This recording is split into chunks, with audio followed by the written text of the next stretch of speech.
First of all, I would like to start by thanking Kini Academy for this invitation that's extended to me.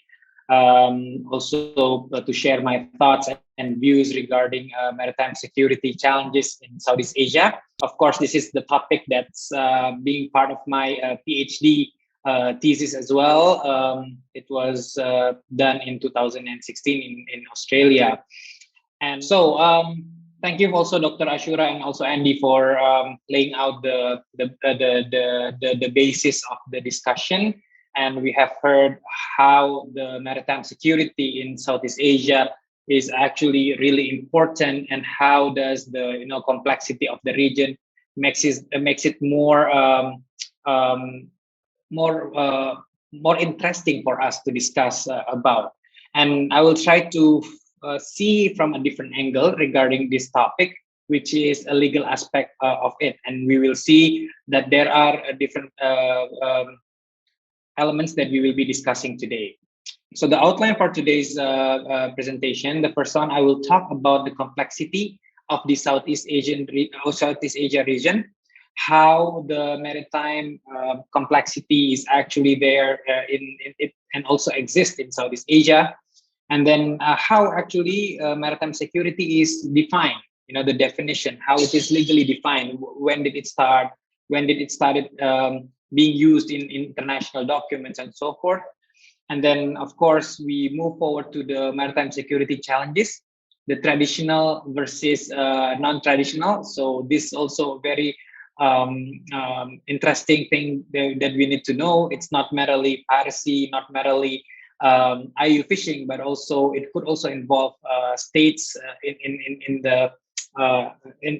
resolving problems of this maritime security. And also, I will touch upon the South China Sea dispute. I understand that the next speaker will also touch upon this, and also how Vietnam will view on the South China Sea. But my presentation regarding South China Sea will focus on the legal aspect of it. Also, we will also touch upon Indonesian position regarding South China Sea dispute. And after that, we will see how ASEAN is actually reacting towards these maritime security problems. What are the frameworks? What are the cooperations being developed in this organization? And also lastly, way forward. So complexity of the Southeast Asia region. First of all, it's very easy to see, the huge water area in this region makes it very complex. And there are a lot of major sea lanes for international navigations. We can see there is a Malacca Strait, also Lombok Strait, and also Sunda Straits, which are very important for trade. And then it's also the the Southeast Asia region is also very important in terms of geopolitics and geostrategic. And you already mentioned how important it is in terms of geostrategic. In geopolitics, it's very important, as you know, that there are different countries who wants to have influence in the region, not only China. Before also mentioned that the US also wants to be there, UK, Australia, because it's very important, because the trade route is transverse in Southeast Asia, and it lies between Indian Ocean and Pacific Ocean, and you can see between Asia and also Australia. So it makes it very important. And every state in Southeast Asia, except Laos, of course, has access to the sea. So, but even Laos itself also has interest also to the sea in Southeast Asia, because, when you are in connection to the sea, then you will do activities along with it. So this is very important for countries in the area. And we can see that there are two largest archipelagic states. There is Indonesia, and also there is Philippines in the area, and major ports also here, Port of Singapore, Port Klang, and also Tanjung Priok. And thus, we can conclude that, sea has been used as a medium for exchange of goods, also exchange of news, and also ideas. So maybe for you journalists, this could be the basis why actually the complexity of the region makes it important for us to discuss about maritime security issues. And then maritime security definitions. Different scholars has their different approach to define what is maritime security. But to be frank, there is no precise definition for maritime security, and there is no global recognized definition. So it keeps on changing. It is based on the interest, based on politics, and also based on respective background of the scholars, respective backgrounds of the government, let's say, to how they want to shape the definition of this maritime security as terminology. And UNCLOS, the United Nations Convention on Law of the Sea itself, does not define what is maritime security all about, but it does regulate several maritime security challenges or threats. And thus, it is easier for us to make a distinction between maritime security challenges in traditional terms and also non-traditional terms. If you want to dig down in the UN process, we can see from the ICP, or the Informal Consultative Process on Ocean and Law of the Sea. In this process, which started in 2000, there is a report of the Secretary General on oceans and the law of the sea. But the start of this process does not mention anything about maritime security. What they mention is only about maritime safety. But then in 2002, this is the first time, the Kickstarter, where the terminology maritime security was being referenced in the document. And of course, maritime safety is still there along with maritime security. And in the 2020 ICP report, it mentioned about piracy and armed robbery, which are threats to maritime security. So for you journalists who wants to make reference about when maritime security definition actually first started in the United Nations process, we can refer to this document ICP 2002. And then we can also look at the UN Secretary General's report on ocean and law of the sea in 2008 to know what are the elements of the maritime security. So maybe broadly, okay, we have mentioned, the UN have mentioned about maritime security, but what is maritime security all about? This report does not actually, this is not like an exhaustive list of what is maritime security, but this is one of the references that being referred to. In 2008, UN Secretary General mentions all these elements which may constitute maritime security. So as we can see, the first is piracy and armed robbery against ships. And then second, you can see terrorist acts involving shipping, and then offshore installation and other maritime interests, illicit traffic in arms and weapons of mass destruction, illicit traffic in narcotics, drugs, and substances, smuggling and trafficking of persons by sea, illegal, unreported, and unregulated fishing. As we know, this is the IUU fishing, and then international and unlawful damage to the marine environment. And then we can see the differences between traditional and non-traditional challenges to maritime security. Traditional is quite simple. When state is the main actor, I think this is the international relations part which kicks in. State as main actor, so it's traditional. But more than that, threats which increase the likelihood of confrontation between the naval forces of a state. So when you have when your act makes a confrontation between naval forces or between two states and law enforcement agencies, then that could be considered as a traditional threat. But what are the non-traditional threats? Or there are many. Most of those are already mentioned by the UN Secretary General's report. So some of those are piracy and armed robbery against ships, illegal unreported fishing, smuggling and trafficking of person by sea, illicit trafficking in arms and weapons of mass destruction, etc. And for the purpose of this session, I will only explain two of these non-traditional threats. That is piracy and also armed robbery, piracy and armed robbery against ships, and IUU fishing. So moving on to the traditional maritime security, assertive actions in defense of sovereignty claims over disputed offshore islands or in defense of disputed maritime boundaries. Because of the area is quite unique, a lot of choke points, and to draw maritime boundary, they call it maritime delimitations, is quite hard. For Indonesia alone, we have around 10 maritime boundaries with neighboring states. So it takes a while for us to finish this kind of agreement, because it's a matter of sovereignty, and of course this is once you agree it will apply forever. So, and once you have that line, then only you know where you can exercise your law enforcement and where you can actually exploit and or explore the living resources that lies within. Thus, it's not very easy. I will also discuss about the South China Sea dispute later on, where actually the main problems of sovereignty claims, dispute offshore islands, maritime boundaries lies.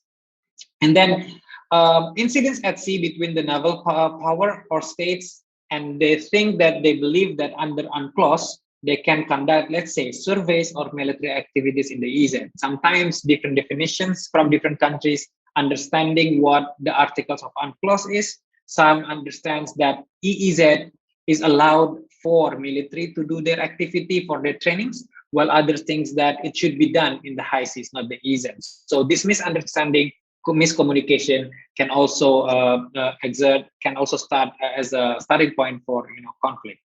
And then, as mentioned before, number of unsettled territorial claims and maritime boundaries, particularly territorial sea, contiguous zone, EEZ, and continental shelf. So we will understand how a state claims over a territory. So it's called the territorial entitlement. Well, once you can own that island, or let's say rock or another features of maritime features, you will have the maritime rights on top of that, which is called also the maritime zone. So it's a very complex when you have territorial sea adjacent to other countries, and then or you might have EEZ in other countries, then how you can explore those, or maybe the continental shelf, the seabed, how you want to delineate with your counterpart. Then yeah, it takes time, and also sometimes people understand it differently. So it may take 10 to 20 years just to finish like one segment of the boundary. So unless these boundaries are settled by agreement, difficulties and violations are bound to happen, and managing the maritime resources and security would be a problem. So I will start with the first non-traditional maritime security, which is piracy. UNCLOS provision in Article 101 is very clear. An act will be considered as piracy if it checklists these 5 elements. First, there are 2 ships involved, and then there is an illegal act of violence, detention, depredation, and it has to be done for private ends, because if it's done for political ends, it will be a regime for terrorism.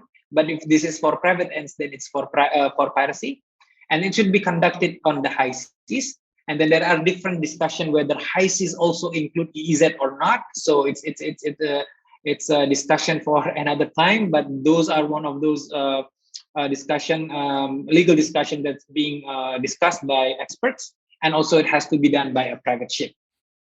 And Article 100 of UNCLOS mentions that all states needs to cooperate to the fullest possible extent in the repression of piracy. So this is already being a principle of UNCLOS, that in terms of repression of piracy, all countries has to cooperate. And people sometimes misunderstand between piracy and armed robbery. This is a very common misunderstanding, but it's actually quite easy.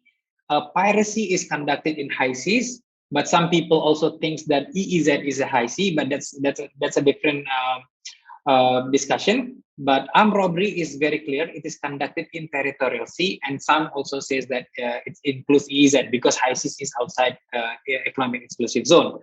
International Maritime Bureau IMD, sorry, not IMO, categorizes illegal acts conducted in internal waters, archipelagic waters, and territorial seas. So it's territorial sea inward as armed robbery.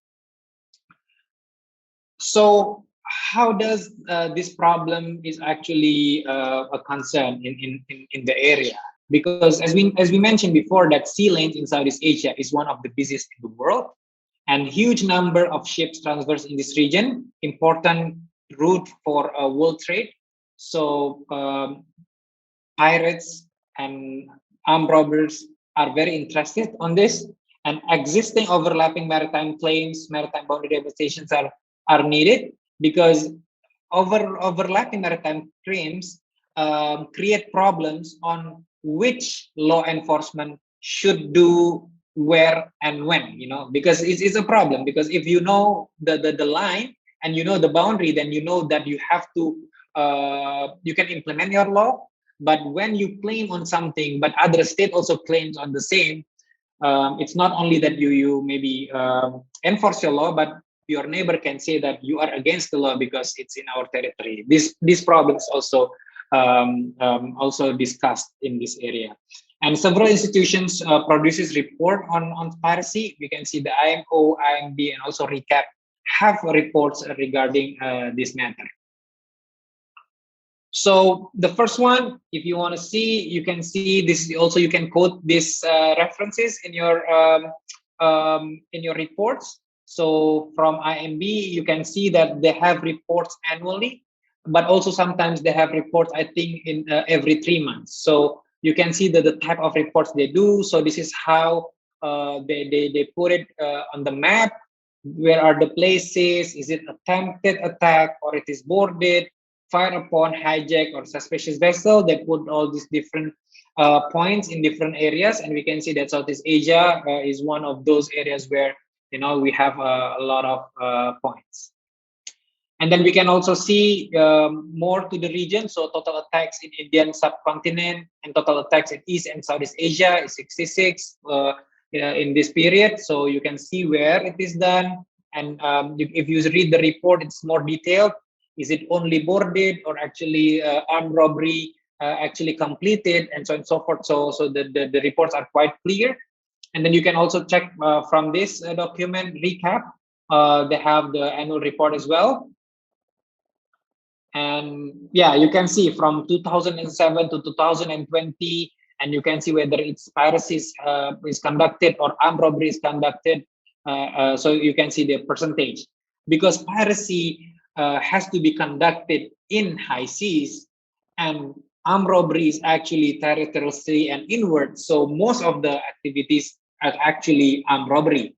But in terms of legal definition, is the same. The illegal act is the same, but only where it is conducted, only it makes the distinction between the two.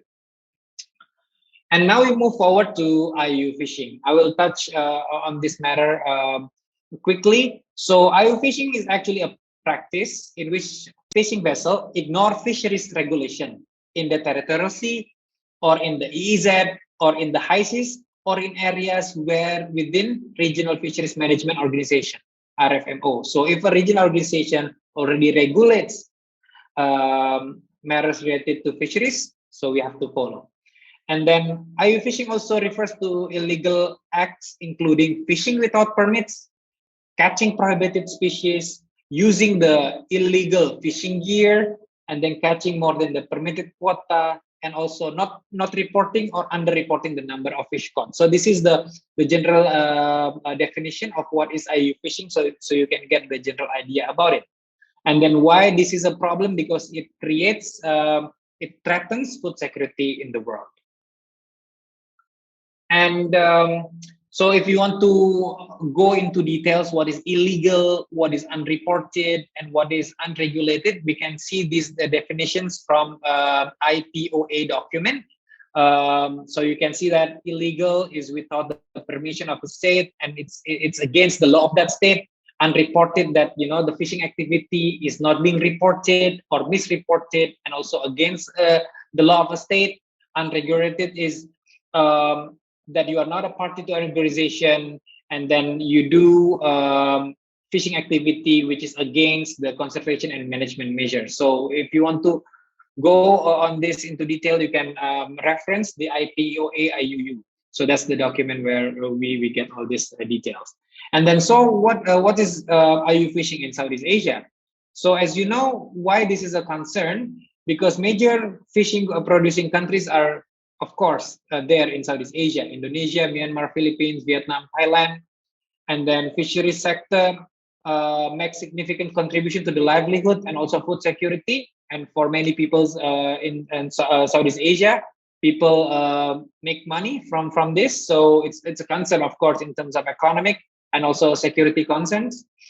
And then IUU fishing in this region also links to other forms of crimes, such as piracy, human trafficking, and smuggling. So there is a terminology which is called as crimes in fisheries sector, but also there is a terminology, a legal terminology, which says related crimes to fisheries activities. So there is a crime in the fisheries sector, but also there are crimes which are related to the fisheries activities. So those terminologies are being developed by different countries, including Norway, which is exploring the possibility of having the terminology called the fisheries crime. And then, so again, this is a problem in Southeast Asia because there are a lot of unresolved boundary, and delimitations between these countries are required so that we can resolve this problem easier. And of course, UNCLOS 1982 have different articles regulating this matter. We can see that UNCLOS establishes principles that apply to EEZ and high seas, stressing importance of fair, efficient, and use and conservation of living resources. Also, conservative actions you can see from Article 62(4), and also UNCLOS also emphasizes the obligation of state to cooperate in conservation of and also management of living resources. And if you want to reference the documents on IUU fishing, you can check also UN Fish Stock Agreement, International Plan of Action to Prevent, Deter, and Eliminate IUU fishing that I mentioned before, the IPOA IUU. Now we go to the hot issue, the South China Sea dispute, and of course, the next speaker also will touch upon this. So basically, I will touch upon the legal aspect of this. So as we know that this is mainly between. Also, we have to know that there is a group of states called as claimant state, and another states which are called non-claimant. So basically, the claimant state, they are claiming over two main islands, that is Spratly and Paracel Islands. And then it also not involves the claiming state, those claiming territorial entitlements, which means that the small islands which lays in this area, they claim the ownership of the islands. But also there are people from outside the region, countries from outside the region, based on their national interest, they want to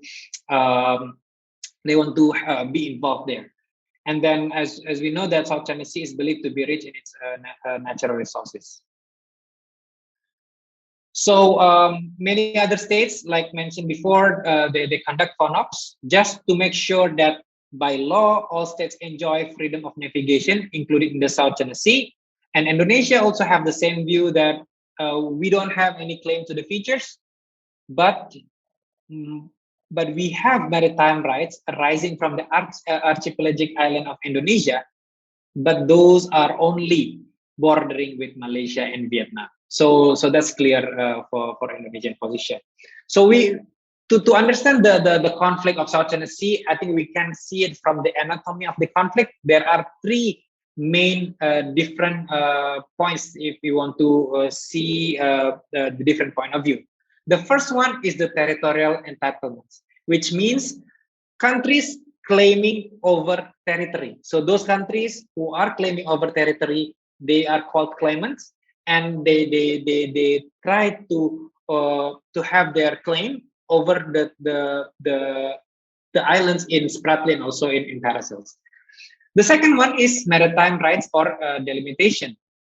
So after you know the owners of these islands, then only you can draw the maritime rights or delimitations, because you know whether this maritime feature is a rock, maritime feature is an island, or this maritime feature is a reef, then only you know whether they are entitled 12 nautical mile or they are entitled 200 nautical mile, and so on and so forth. So this is the legal consequences of after you know the features of this maritime feature in the area.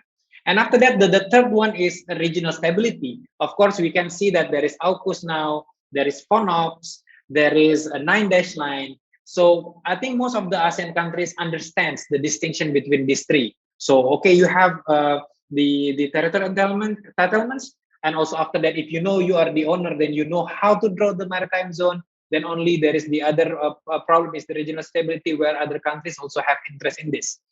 But Chinese approach is try to mix the three.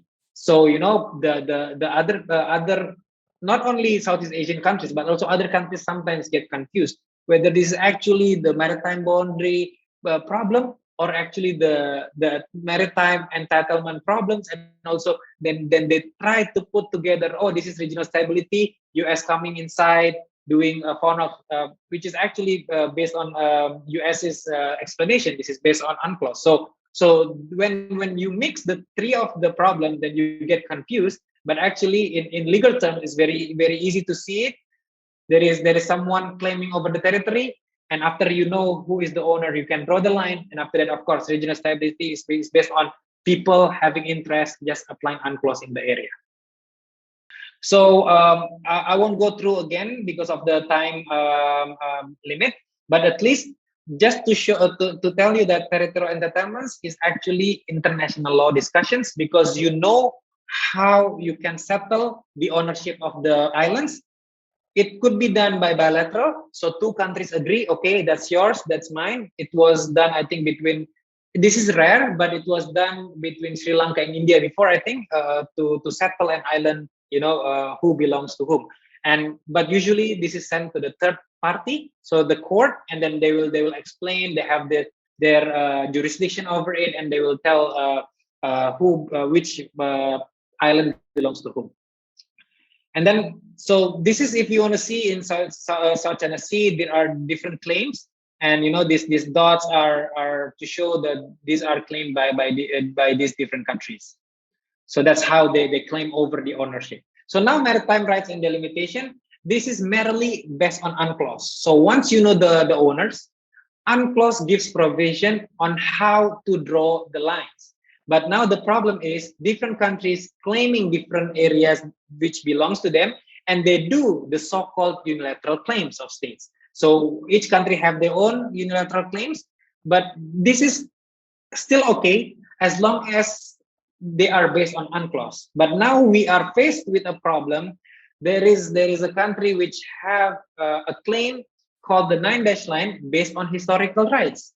Now, how can you claim on something that you are not, you don't have a legal basis to it, international legal basis? And like China, they are also party to UNCLOS, then they know how to draw based on UNCLOS provision. So this is also international law discussion and could be explored further.